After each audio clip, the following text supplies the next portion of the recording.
So yo, what's up mga brad, ito po pala ang mga speaker box na i-deliver namin nung last Sunday doon sa Humay-Humay, Lapu-Lapu City ng Cebu.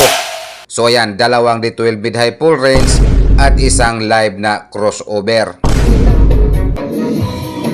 Bale, loaded po tong order ni Mr. Customer mga brad. Ito po ang kinakabit namin sa kaniyang mid at ito po ang niload namin sa kaniyang high. At kasama pa rin ito sa kaniyang order itong isang live na crossover. At ito po ang time na nandito na po kami sa kanilang bahay ni Mr. Customer. Saan po itong lugar sir?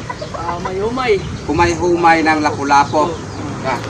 Ito po ang dala namin, dalawang mid high full range. At kasama po itong DC203 na crossover. Angay.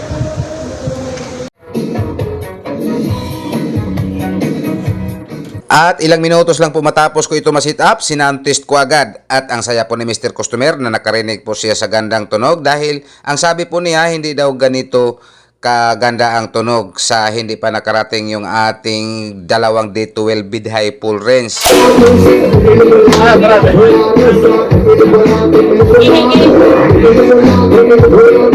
At maya-maya pa, meron pong dumating sa kanilang bahay at sabay pa sumayaw.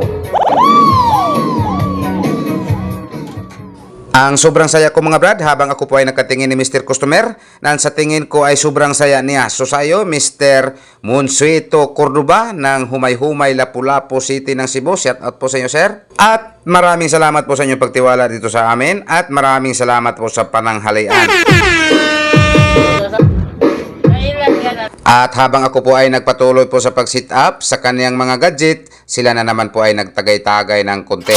Ako po ay lubos magpasasalamat sa ating Panginoon dahil kahit ganito lang po kami kasimpleng boxmaker, ganito lang po ako kasimpleng tao, pero ang dami palang nag-idolize sa akin.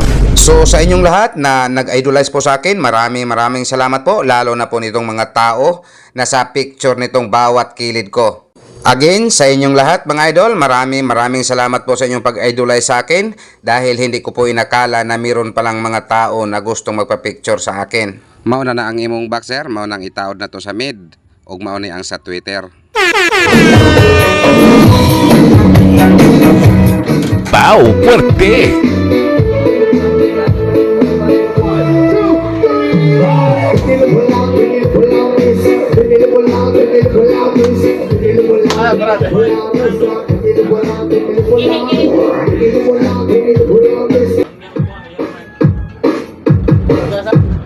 Kailan ka na rin?